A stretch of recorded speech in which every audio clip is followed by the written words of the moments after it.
Join us, leave your field to flower. Join us, leave your cheese to sour. Join us, come and waste an hour or two. We've got magic to do, just for you, just for you. Good evening and welcome to Studio Tenn Talks. I am Patrick Cassidy. I'm the Artistic Director of, it's the other side, Studio Tenn. And we are doing a little green screen tonight. That's why you see my hair disappearing and not disappearing. There's a joke there somewhere. Let me see. This is the definition of when you stick your finger in a light socket. Watch this. Oh, it's not working. That didn't. Oh, there it is. Okay. Anyway, sorry. How do you like our new background there, ladies and gentlemen? It's pretty cool. Anyway, we have an incredible night tonight. Incredible guest. First of all, I want to just wish everybody out there a happy Father's Day. It was an amazing day. I spent it today with my wife and my son and some friends. And my wife, she got me the greatest card. It said, "Hey, Big Daddy, come to Mama." And I'll remind you how this whole daddy thing got started. That was the card I got from my wife, and some great gifts. And yeah, so happy Father's Day to all the fathers out there. I hope you spend it with your kids. I hope they spoiled you rotten. Remember, we are Studio Tenn. We survive on ticket sales and donations, and there are no ticket sales right now because we had just postponed the season, and we are going until February. There's a lot of work, though, we're going to be doing between now and then. I've talked about it in our press release, and we have so much virtual work to show. We got another summer camp. Our first summer camp was so successful that we are launching another one on July 6th through July 9th. So sign up for that. It was a huge success for us. It came out of our musical theater contest. And then, of course, Studio Tenn Talks, which has been unbelievable. We're in our 9th week, and we have the most incredible guest, Norm Lewis, tonight. So get on that. And we have other things coming. We're talking about a game show, a lot of good stuff coming for you. But without further ado, I want to introduce our guest. His name is Mr. Norm Lewis. He is a Grammy and Tony-nominated performer. In The Phantom of the Opera, he was the first African-American to star on Broadway as the Phantom. He was recently seen on the NBC television series Jesus Christ Superstar Live in concert with John Legend. He played Caiaphas in that.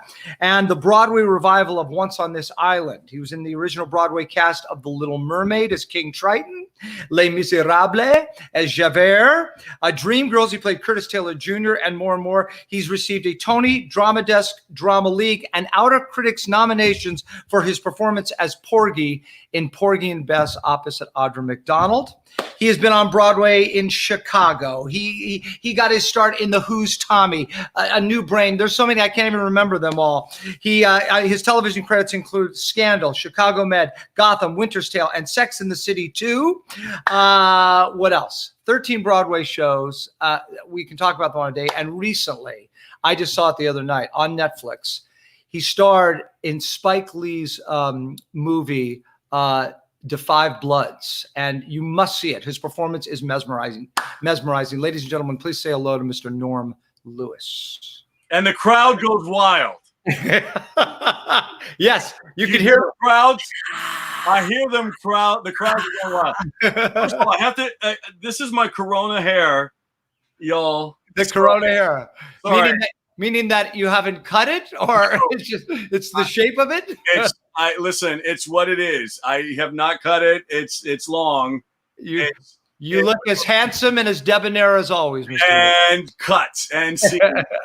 Listen, I have to apologize. I'm a little late because I just I've been trying to do different things with different people. I understand.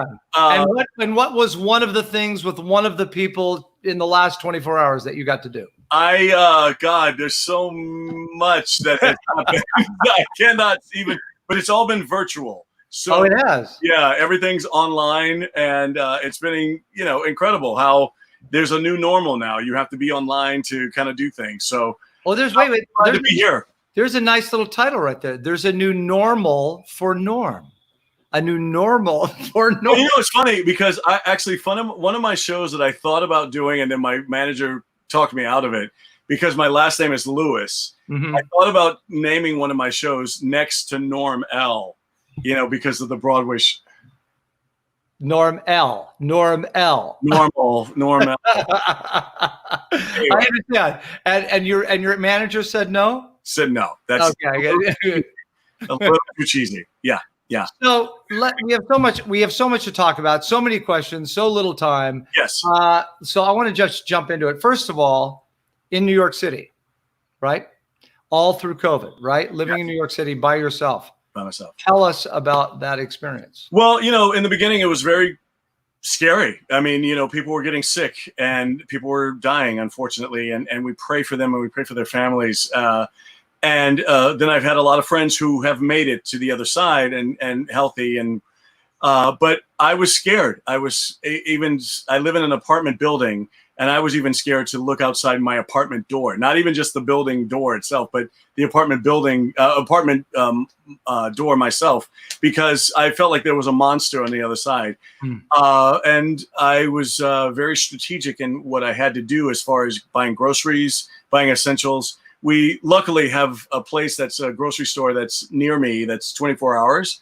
So I would go shopping at 1 o'clock in the morning, so I would avoid people to get all of my stuffs. And I've been cooking. I haven't ordered any food. I'm too scared to touch anybody. You've really taken it seriously serious. Yeah. And always wear a mask, right? You always wear a mask. I mean, I was even so paranoid in the beginning that because I was shopping late at night, I would have old bags that I had from, that were recyclable bags waiting outside my door with hand sanitizer and, wipes. And I would bring the groceries to the door and wipe every item down and put them in the other. That's how paranoid I was. I'm a little more lax now, but our numbers have gone down. And I think because of either people like me or close to what, the paranoia that I've been, our numbers have gone down, and it's warmer now. So I'm able to go outside and enjoy a little bit of the sunshine. Have you been in the park? Do you go to the park? Thank God. Nature is the one reliable source that I've been able to kind of,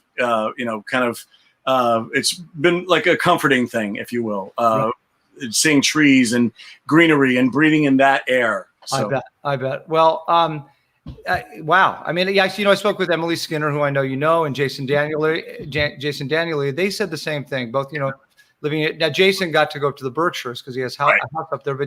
But Emily said the same thing. And all of my friends in New York City, the way they experienced it versus the way, say, I did here in Tennessee, or even friends in Los Angeles, it's a different take on how you personally went through it. Right. And people in New York were traumatized, truly traumatized by it. Yeah. And I think it was, it was absolutely warranted, because we're so in such close proximity that we were just nervous about how to navigate through things. So I just stayed inside until I had to go outside and get my essentials. And everything's been virtual. I've been doing a lot of my interviews on virtually and teaching some classes virtually. So this is actually, it's going to be a new normal. I think that this is actually going to be the new, even when we find a vaccine, I think businesses are finding out that they can save spaces as far as real estate. They can save spaces and have people work from home, or not as long in the office. No, you're absolutely right. My brother Sean, who does New Amsterdam in New York City, the writers went back into the writers' room, or the virtual rooms, and that's the new norm. There will never be writers in one room again. It will always be like this: writing scripts, pitching stories. The new normal is going to be interesting. Right. I want to talk about a couple things. First of all, how you and I met. Yes. Do you know how you and I met? Do you remember? I remember it exactly. Okay. So we have a mutual friend. It's Craig Cady, right? Craig Cady. Okay, so Craig, I was in Boston, and I was playing Captain Von Trapp in The Sound of Music. And Craig called me out of the blue. We were talking. He says, my friend Norm Lewis is in. I think you were rehearsing Porgy and Bess, right? Yes. Okay. So he said he's there. You should call him. And I said, the Norm Lewis. I literally went, You're kidding. That guy? You mean like the Les Mis, the New Brain, that guy? She said, yeah, he's a good friend of mine. I said, stop dropping names, Craig. Give me his number. So he gave me the phone number, right? And I called you, and you went, hello? And I said, hi, is this Norm? Yeah, who's this? I said, Norm, this is Patrick Cassidy. You went, who? No, you didn't say who. You said, and I said, I'm a friend of Craig Katie's. And I said, I'm here in Boston. And I said, I'm a big fan and I'd love to meet you. And you said, sure, let's go. And you were so cool. Well, nice.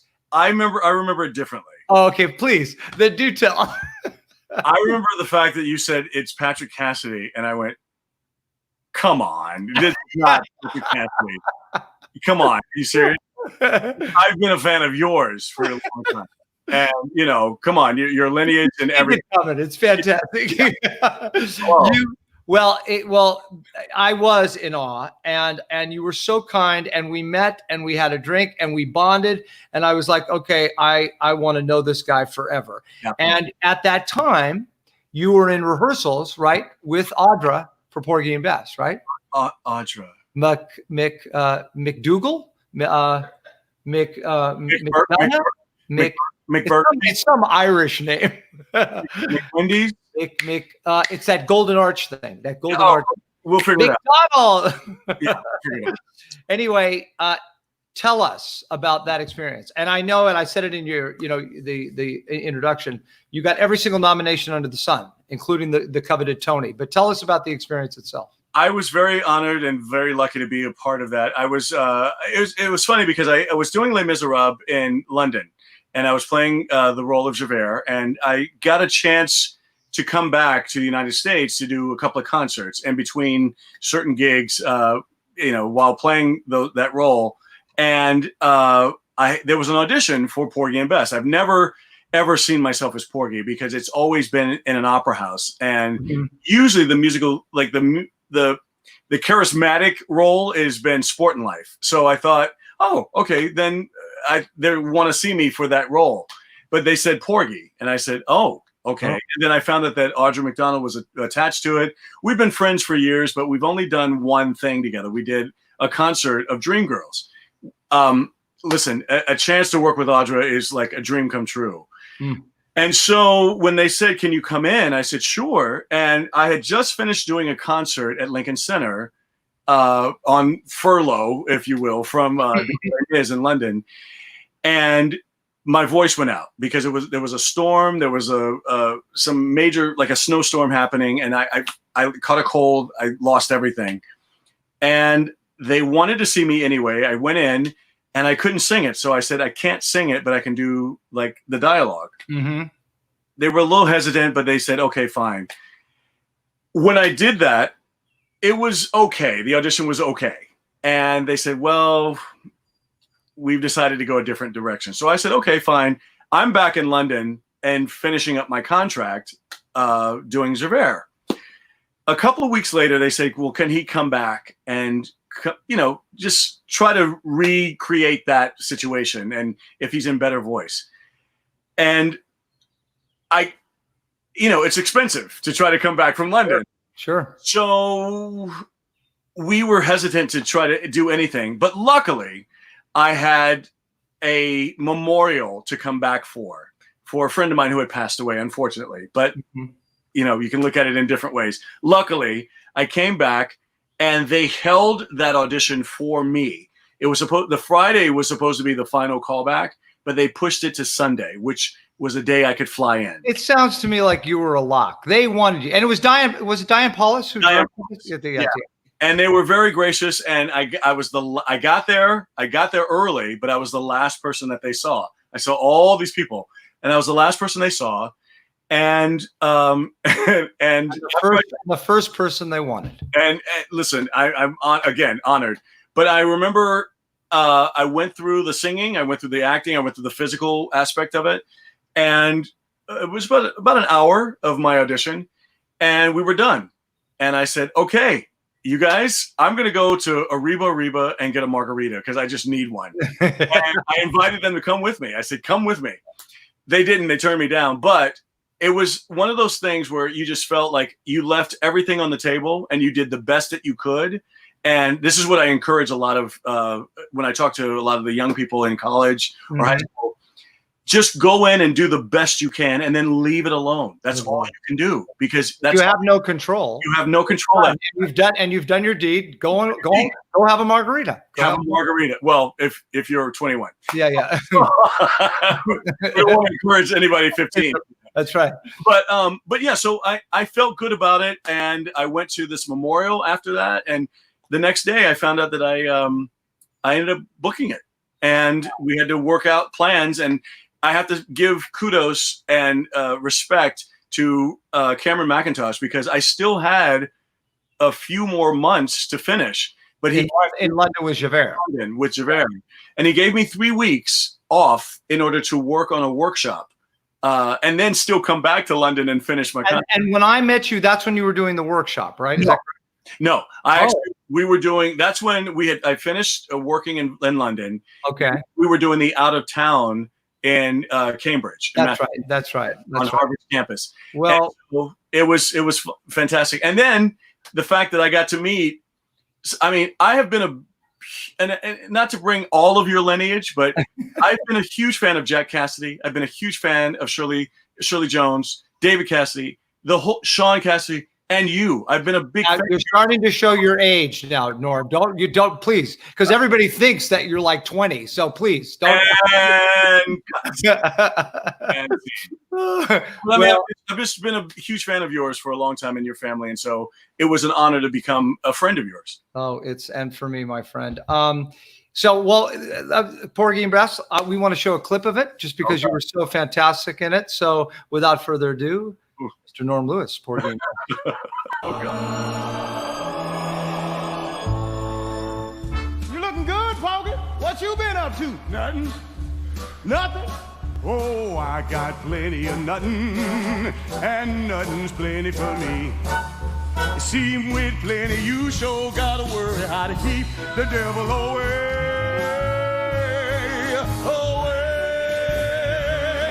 See, I ain't afraid about hell till that time arrives. Never worry long as well. Never one to strive to be good, to be bad. What the hell? I was glad I was alive. Oh, I got plenty of nothing, and nothing's plenty for me. I got my guy, I got my song, got him no day long, got my soul. Holy smokes! God. Did you people hear that voice? Oh, please. Oh, wow. Where did you get that voice? God said, "Here, we're giving it all to you." Oh, oh my gosh! Wow. Well, yeah, I started in the church, and my story is very. I'll try to make it quick, but do you see what Jamie Dragon said?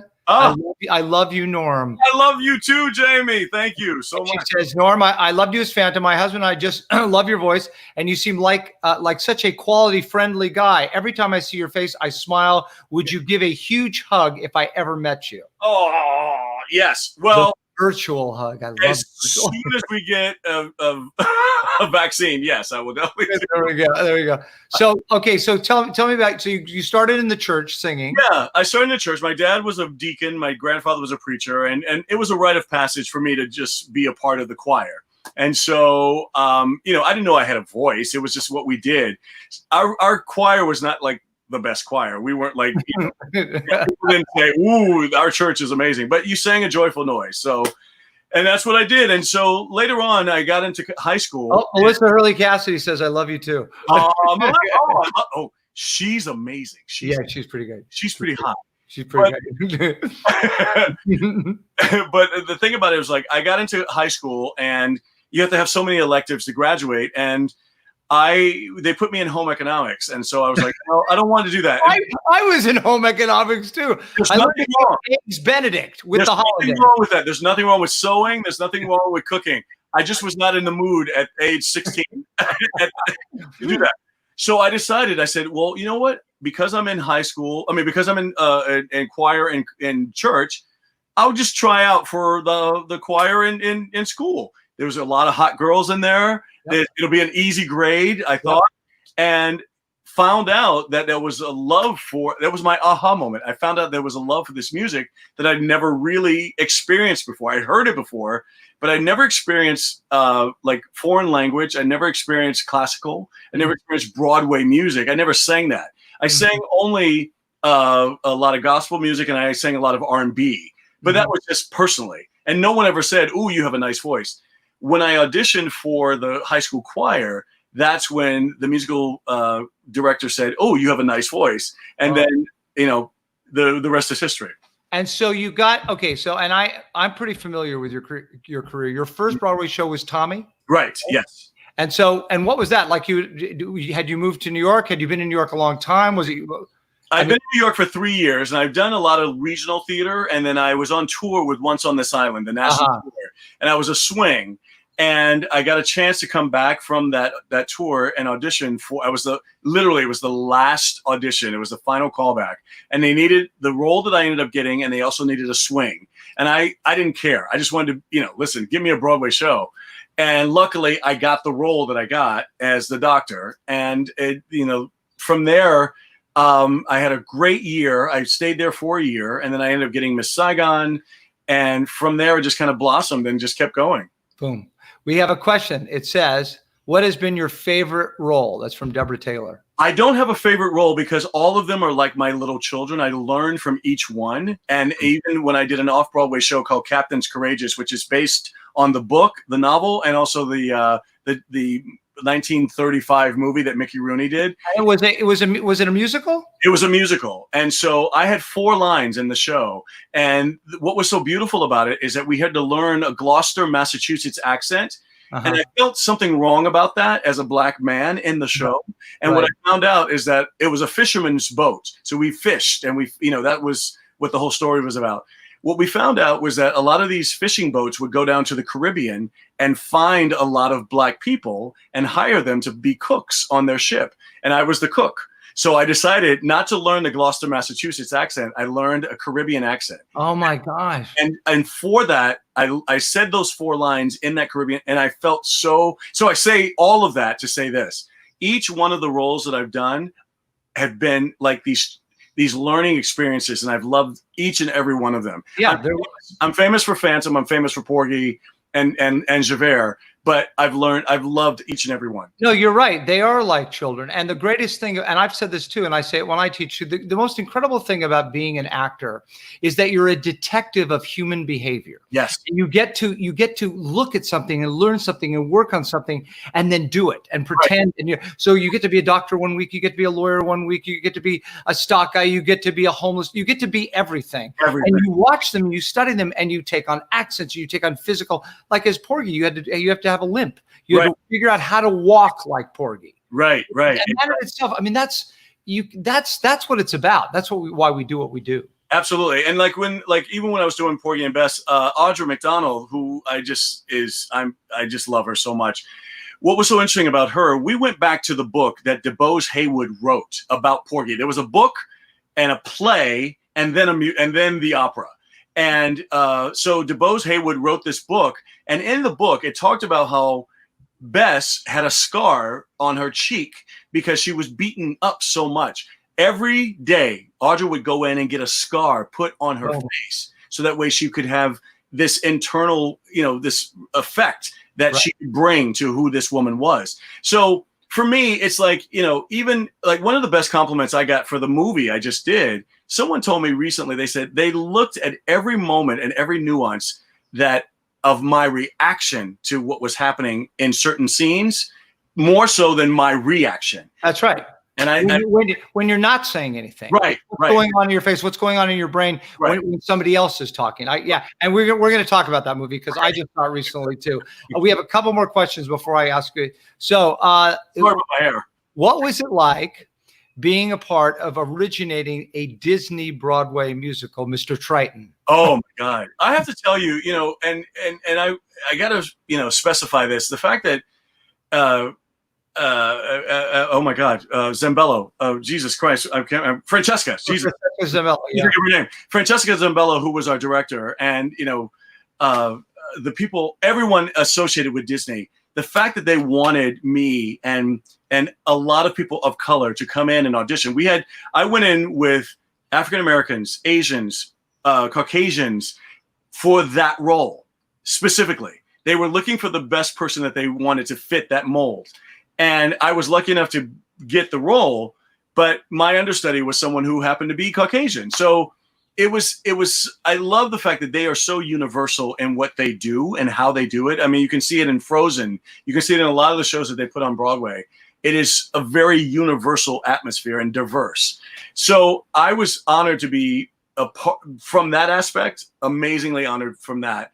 Also, the fact that I was originating this iconic role of a show from a movie that actually started that genre. Yeah, it was. It was the first one. You're right. It was back in 1989, and right. It saved. A lot of people say that it saved Disney. It was the beginning of Disney recovering. Yeah, Mermaid. It was. Yeah, and a lot of my friends have done. They were voices in Beauty and the Beast, the movie, and Lion King, and it's been an amazing experience. I mean, Disney is magical in any respect. If you go to Disneyland or Disney World, there's a magic that's there that is unprecedented. But to be a part of one of their shows and to be in that family, it's just amazing. And again, you got in Porgy, you developed the limp. In Phantom, you wore the mask. And as King Triton, you were bare-chested with a fin, and you looked fantastic. With a fin. Exactly. Oh, we have another question. This says, yes. How was it like as a baritone tackling the Phantom role? Yeah, but anybody who knows your voice, yeah, okay, he's a baritone. With the all tenor notes on you have every single note up there. So I know that, but go ahead. Well, the thing about it, it's like what's written now is not, there's no such thing as a baritone or a tenor or anything. I don't see that. My thing is, what note do you want me to hit? And let's see if I can hit it. Right. Because, I would say, I don't know if it started with the Les Mis and Saigon people or even Phantom, but there was this new genre of musical theater where they were writing all over the place. In Miss Saigon, I'm playing John, and in the song Bouidoy, which opens the second act, and low, and it goes low. It goes from a low A flat to a high B flat. Yeah, who does that? I mean, I'm just saying. Not this actor. Yeah, you do. Yeah, you have. Yeah. But it's just one of those things. It's like there used to be that way where, like back in the day, in the original musical theater, there were baritones, and then there were tenors, and there were blah blah basses and all that stuff. Right. Now it's all over the place. So you just kind of have to work it out. You just have Mr. Weber, I do believe, created a lot of that. Like with Superstar. Jesus Christ Superstar was the first time. It was the first time they incorporated rock into a musical. Right, it was like, okay, now we're writing. You have to sing everywhere. You got to sing low. You got to sing high. You got to scream. You got to do it all. And then even Caiaphas is, "Oh, gentlemen," and then you fools you, no. Who does that? Oh, Norm Lewis. Yeah. Norm Lewis does that, and that's why Norm Lewis is who Norm Lewis is. We have another one. This is from Ellie Chin. What would be your dream role to play on Broadway? I have been so lucky with all of the roles that I've been able to play on Broadway. I would say if I had my druthers, I did play it, but at the Kennedy Center. And I know. Don't tell me. Wait, stop. Hold on. Time. I was going to get there. All right. You got to play. I say this all the time. I've gotten to play it 5 times. Everybody knows in the world I was conceived on the movie of it. You got to play what I believe is one of the 2 greatest parts that every male should play. If you're Jewish, you get to play Tevye, and if you're not Jewish, you get to play Harold Hill. Right, and right. yes, you and I could do Tevye too. But tell me about Harold Hill, because I saw a clip and you were fantastic. I have always loved that role. I mean, it's just seeing this iconic person play. I mean, he just had this savoir-faire. I saw the movie, obviously. And so I've always loved it. There was just this thing because Norm Lewis, if I can say anything about who I am, I'm very charming and I'm a very nice guy. And charming. Yeah. The nice, charming. Yeah. This is a very awkward conversation. but I will say that I fit the Harold Hill mold impeccably. Yeah. And I've always just loved that, manipulation. And I got a chance to play it down in Washington, D.C. Last year. And what was so interesting about that is that the Washington Post wrote an article and said how closely related it was to someone that is in the administration right now. Anyway, we won't go into that. But it was just really interesting how you just kind of be having a power over people, a community, but the music is so great. And then, when you get a chance to work with someone as amazing as Jesse Mueller, and working at the Kennedy Center, I mean, it was just a perfect storm. What we were trying to do, because we had Rosie O'Donnell in the show. Oh, did she play the mayor's wife? She played Mrs. Shin? No, she actually played Marion's mom. Oh, she was Mrs. Peru. Rosie O'Donnell did an Irish accent. She did an Irish because she's Irish. That's her background. So she brought the perfect thing. I mean, it was so great, and we had such a great cast. But we were trying to, because I knew that Scott Rudin had the rights, and I knew he wanted Hugh Jackman. Is going to be phenomenal when that happens. Perfect. He's amazing. But we wanted to kind of throw, just in case Hugh Jackman decided to do a movie.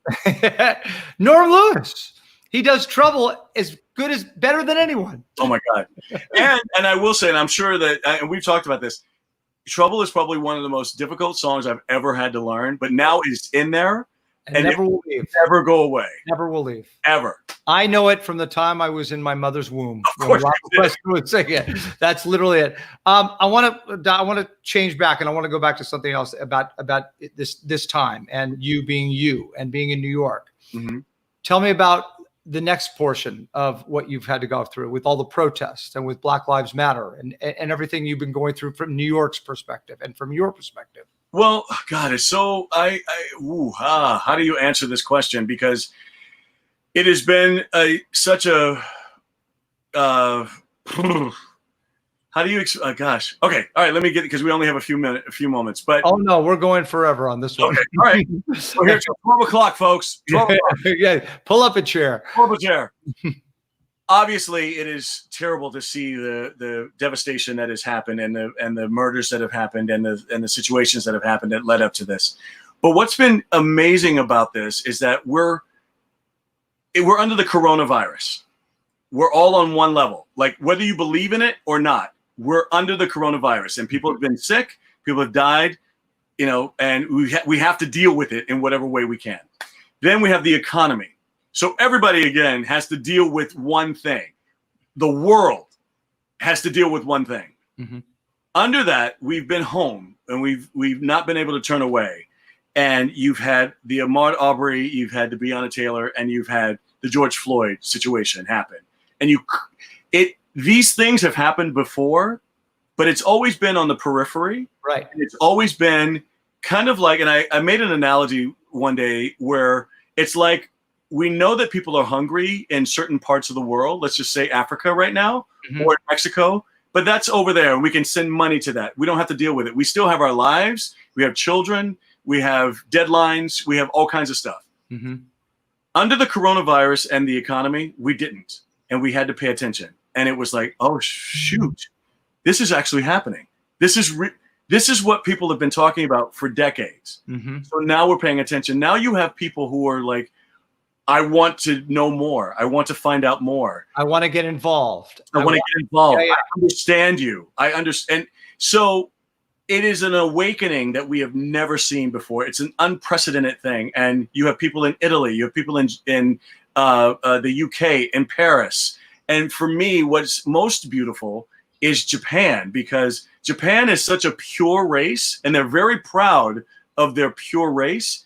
But they're over there in Tokyo saying Black Lives Matter. Oh my gosh. And that is it's a beautiful thing.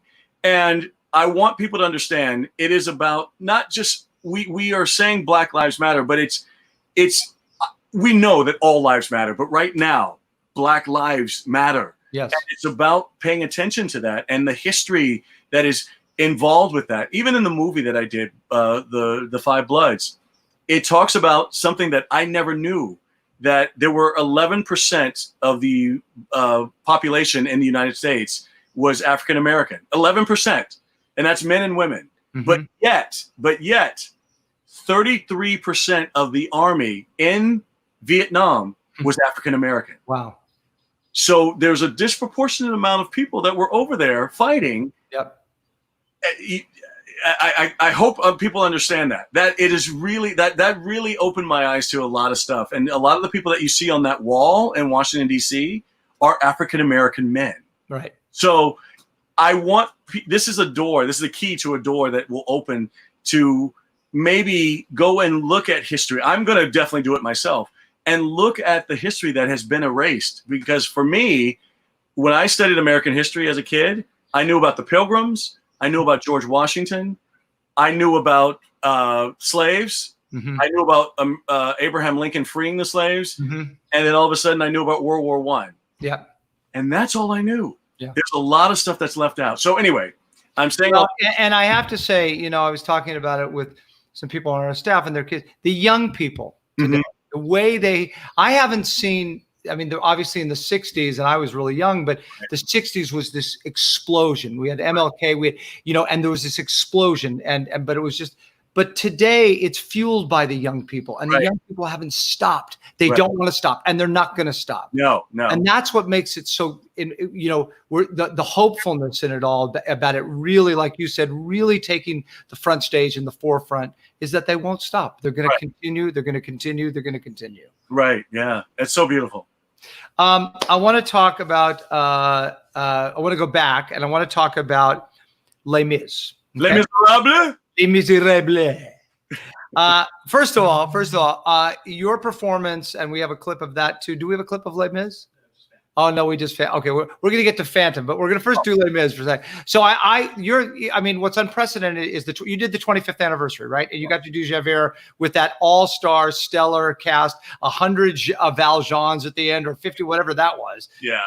It's an amazing recording. And your stars is the greatest stars I've ever heard sung. Well, really, you're very kind. Very, very true. But I have to tell you, my history is I auditioned for Enjolras. No, I auditioned for Marius. And at the time, because I had more of a kind of a pop sweet voice, but they said, no, you're really not a Marius. You're really more of an Enjolras. And at the time, I didn't have the power to sing that role, so I didn't get it and I always wanted to do that, and I always wanted to do Valjean because I was such a huge fan of the original Valjean, which was Colm Wilkinson, right? Right. So I never got to do it. So I'm going to throw this at you right now. I want to do the confrontation a cappella. Okay. I'm going to give you your note. I believe it starts on a C. I think it starts there. Does that sound right to you? No, I'm sorry. This might end our friendship, but I pray to God that you actually just oblige me, because I've never gotten to do Les Mis, and I'm such a fan of it and you, and I just want to sing one portion of a Valjean song. So, if you would be so kind, I think that's your note, just to start with the. Oh God! All right, so listen. Instead of the $1.50 that you promised me, I'm going to $2.50 now. $2.50. You got it. I'm on. There's your note. Valjean, at last we see each other plain. Monsieur le Maire, you wear a different chair. Before you say another word, Javert, before you chain me up like a slave again, listen to me, there's something I must do. This woman leaves behind a suffering child. There is none but me who can intercede. In mercy's name, 3 days are all I need. Then I'll return, I pledge my word, then I'll return. You must think me mad. I've hunted you across the years. Men like you can never change. A man such as you. Okay, that's it. I got that. I don't know the rest of it. I don't know. I just had to do it. Norm Lewis, ladies and gentlemen. I got to sing Les Miserables with Norm Lewis. Really? That's it? That's it? Really? That's all we get. Because I have more clips I want to show of you actually singing with an orchestra and not with this fool. That's like coitus les miseruptus.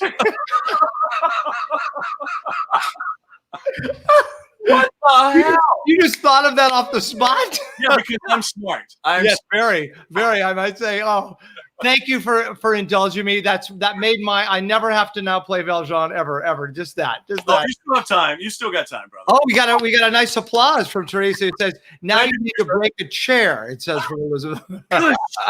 Yes, exactly. Okay, so let's then go. So let's talk about Phantom. Yes. So you were from one of the first African-American Phantom on Broadway, right? Because didn't Robert Guillaume do it first, did the part first? Yes. Back in 1990, he replaced Michael Crawford. That's right. In Los Angeles. That's right. At the, what's that house? What's that big house there? Oh, my God. Yeah, Amundsen, Dorothy Chandler. Dorothy Chandler. No, what's the big house that's on Pantages? Amundsen? Pantages, that's it. Jesus, don't get old, people. Don't get old. But, so, that was 1990. I had heard about this show, but I never saw it. I'd heard the music before, and I saw it, and I finally saw it in 1994 up in Toronto, and I saw Combe Wilkinson play the role. Mm-hmm. And there's so many stories behind that, but I remember the guy that. So I went at a matinee. I was doing Miss Saigon up there, and they had a Thursday matinee, so I could go and see it. But unfortunately, my first time seeing the show, there was a fan in front of me who whistled the entire show until I said something to one of the ushers, and I had to make this guy shut up But I fell in love with the music. I fell in love with Combe Wilkinson. I fell in love with the story. It was like, one day I want to play that role. That was 1994. But I thought, I don't know if they would ever see someone like me. I'm not a star. I had heard about Robert Guillaume playing it, but he had a star. He was a big television series. Television series, and just had a wealth of shows behind it on his resume. So, not really thinking that it would ever happen. And then people kept interviewing me as my trajectory rose, and they said, "What is your one of your dream roles?" And I would say the Phantom. I want to play the Phantom. 20 years later, someone saw me at Renee Fleming actually had a concert down at the Kennedy Center, and it was a series of different musical theater, gospel, jazz, and I was on a panel, and there was a concert, and then there was also like a weekend of workshops, and I was on a panel of the musical theater. And people started talking about musical theater. Sutton Foster was on that panel, and people that were in charge of hiring, and especially for Phantom, were on that panel. And the question came to me about minorities in this genre. And then they said, "What is your ideal role, your dream role?" And I said, "Oh, funny you asked that. It would be the Phantom of the Opera." And I looked down the aisle to the people who were in charge, and I said, "Wink, wink, nod, nod." Well, a couple of weeks later, my good friend Hugh Pinero, who was playing the Phantom, sure, I know Hugh, he's great, decided that he didn't want to renew his contract. So there was an opening. From that opening, they remembered seeing me in the concert, remember me saying that, and they brought me in, and along with other people. And I remember going to that audition and I was on the stage of Majestic Theater, right? And Hal Prince was in the audience, and other people. But I remember right before I went out, I heard voices of living people and also people who have passed on. William Warfield and Paul Robeson, but also Andre de Shields and Chuck Cooper. Like all these voices kept saying, "Go get it," right before I walked out. Oh, so man. I walked out, and I just did my thing. I just did whatever. I was like, this is what I got. And then went and had a margarita. And I have to say, Harold Prince told Hugh Pinero that I got the role, but I wasn't supposed to know. And my agent didn't know, but he told Hugh Pinero, and Hugh called me. But I had to get approved by Cameron McIntosh and also Andrew Lloyd Webber. So I had to wait a couple more days and blah blah blah. But it ended up working out, and it was literally 20 years from that time. We have a clip. Oh God! We want to show of you as the Phantom. I believe it's a piece of music of the night, and let's see that. Who's that guy? Who's that guy? Norm Lewis. You know, I said it earlier in the beginning. God just said, "I'm going to give a voice to a man." They made Shaquille O'Neal a basketball player, the perfect body, the perfect skill set. Now I'm just going to give the greatest singing voice to a man, and it's going to be Norm Lewis. Oh, you're too kind. Oh, like just amazing. And how long did you do the show for? I only did it for 9 months because they gave me 6 months, and then I gave them another 3 because of anniversary thing. Mm-hmm. I had some other things I had on the schedule, so I was luckily it worked out in that year. But it was one of the greatest. It was one of the hardest things I ever had to do. Yeah. But he's actually not on stage in terms of totality. What, like 20 minutes the whole night, 25 minutes? It's about 30 minutes. It's about 30 minutes. But what's so interesting about that is like you never have time to yourself. You always have someone to help you change your clothing. You had to have someone help you with your makeup. So I never really had a lot of time by myself. And then there were moments where like I had to be in the Angel for so long, and you couldn't let it swing because they're doing All I Ask of You right below you. So you didn't want to draw attention to it, but it's right below, and it's really loose. Like there's nothing holding it in place. So you had to be, and then I'm a big guy, so I had to be in this tiny little spot like this for like 15 minutes. And then there's a moment where she's singing "Wishing" about her dad, and I'm literally in a cross. And I'm standing. I don't know if you can see me. But I'm standing. I only have I can touch my back and my front in this cross, and I have to stay there while she's singing all of that. And then I come out. It's one of those things where it's physically it's really taxing and challenging. Mm-hmm. Also, the fact that I'm a baritone playing this role, and someone was asking before. Oh, beautiful Phantom, and I just love Sierra. Yeah, Sierra's great. She's great. But it's one of those. I remember I had a lot of attention because I was. Wait. So I'm sorry. Love a meeting in DC at the Signature Gala. Such a charming, gracious individual. Would you host you at Studio 10 sometime in the future? We'll host you here anytime. You're here. We're bringing you here. Yeah. Okay. I'm sorry. Continue your story. All you have to do is just give me I don't know, a Wendy's. Wendy's. We got Wendy's. We got Chick-fil-A. Chick-fil-A. Yeah. Yep. Okay, we're good. So, but yeah, it was one of those things where because of being a baritone in the show, I've singed it, whatever the word is, as high as that before. Yeah. Even Porgy and Bess, I was singing that high, but as Porgy, as a person who was a beggar, I could sound gruff. I could sound rough. As the Phantom, you have to sound pure. Yeah, because he's mask. Everything is like pristine. You can't tell right now, but his hair is pristine. Everything is in place. But in fact, I remember there was a lot of attention by ABC News, CBS. They came to film me, and one of the producers went up to David Caddick, who was our musical supervisor, and asked if they had lowered the key because they never heard it that way before. But he said, no, it's the same key. But it's because you have that darkness in the middle of your voice where your voice sits. Of course. Right. And from that, they started now. They go back and forth. They hire baritones. They hire tenors. Because right after me, they had James Barber. And then the next guy after that is also a baritone. So, and I've spoken to a lot of guys. I mean, I know Howard McGill, I know Hugh Pernara, I know Brent Barrett and Anthony Crivello did it in Vegas, and they all say kind of the same thing about actually doing it. That it's a little bit of a prison because, like on a matinee day, you can't get out of the makeup, right? You've got to stay in it. Well, you can. It just depends on how you just manipulate it. I mean, I always took it off. I actually took it off. Yeah. But I would always come back early enough to get it back on again because it really is. It's gross. It's gross. If you keep it, I don't think it's meant to be stunning, beautiful. Yeah, you want fresh makeup after. Yes, I get it. What an interview. I want to talk about the show about the Spike Lee experience. Yes. And because I watched the film, it's on Netflix for those of you. It's called Da Five Bloods. Is that what it is? Da Five Bloods. Yeah, it's slang. Instead of the, it's da. Like D-A, yeah, Five Bloods. Five Bloods, yeah. It is a Spike Lee joint film. It is directed by Mr. Spike Lee.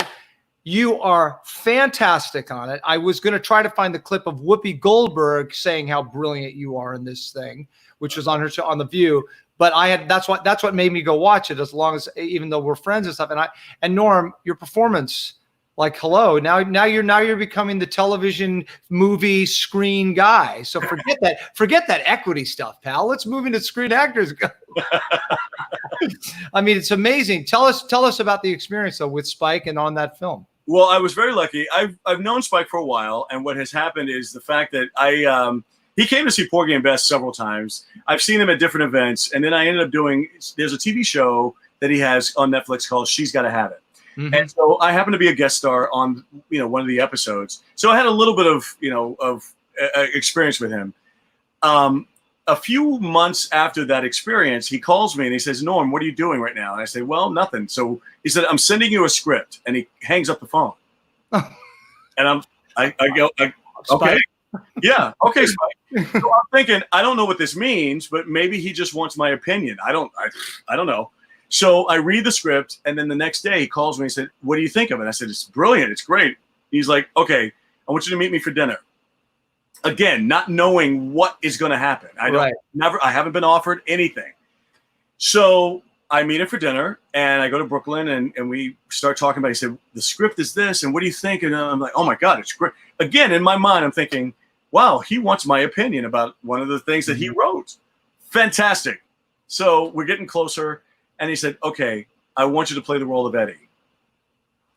Oh, okay, sure, yeah. Listen, I would have played the third soldier to the left for whatever. I'm in a Spike Lee joint. Would it have been funny though if you'd gone, Spike? I'm not so sure. I'll think about it. Though. Give me a moment, Spike. Yeah, I'll call you, Spike. Yeah, let my people call your people.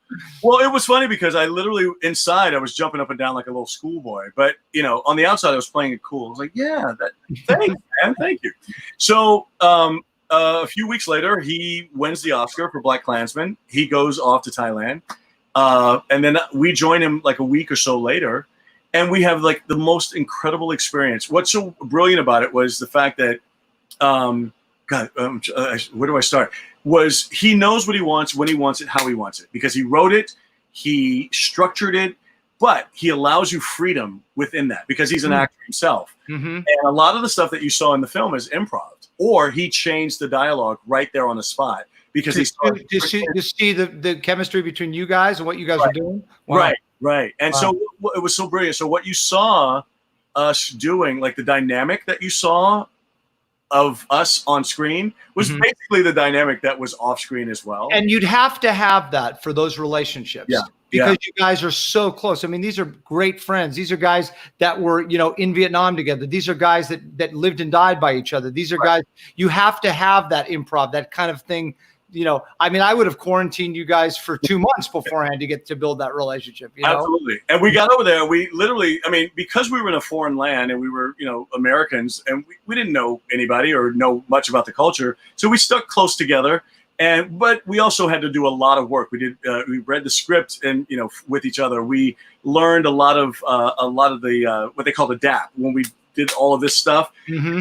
Those were real. That actually is authentic communication between a lot of Black soldiers that were happening at that time. You could tell what unit you belonged to by the DAP that you did. Mm. And DAP, D-A-P, means dignity and pride. So a lot of the guys actually got in trouble for communicating that way from some of their white officers because they thought it was a disrespect. They got thrown in the brig. They got thrown in jail. So they were fighting a lot of different wars, like the Vietnam War and also the war against a lot of their white compatriots. But we also did a 3-week boot camp where we had to learn how to shoot guns and learn how to hold guns and take guns apart. Yeah, you have a lot of physical stuff like that. All those battles, that battle scene very early in the first half hour of the film. I mean, that's a lot of work, man. Yeah, that's a lot of work. work. And I had to be pigeon-toed in the show. He wanted me to be pigeon-toed. For some reason, my character was this guy in honor of him because he's pigeon-toed, in honor of Andre Agassi, a lot of great people. But he wanted this guy pigeon-toed for some reason. And he had seen your physical work in Porgy. He thought, this is perfect. I'll walk like this. Yeah, exactly. Well, your performance, as I said, is stunning, extraordinary. You're so good, man, in every way. I am like beyond blown away to get to talk to you. And thank you. I say this. I mean, thank you for doing this for us, for Studio Tenn. No. Us, the theater is, as you know, we are all kind of bonding together to help in any way we can. I'm doing this in Los Angeles, and everybody here is going to say, please, Norm, come. We will give you more than Wendy's. I promise, more than Wendy's. But we come do something for us.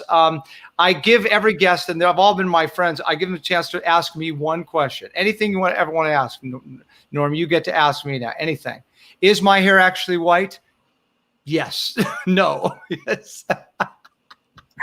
Oh boy, did I open myself up to grief, I tell you. I am not going there, but what I will say, it's not more of it's not a question, but more of a statement. You are someone who has been, since I've known you, and been a big fan of yours, but someone since I've known you has been such an advocate about the arts and every aspect of it, in performance, in now the administrative part, and even knowing your brief history in this world of the administrative world. You've been such a phenomenal person. So I just wish you nothing but the best, especially with this. And it's we have to stick together as artists. And so I am proud that you have asked me to come on here and think that I'm worthy of your time to do this. And I just wish you nothing but success with this amazing company. And and you're in a great area. I love Nashville. I did my first album in Nashville. So, well, it just says, thank you, Mr. Lewis. Please come to Franklin. We'd be so honored.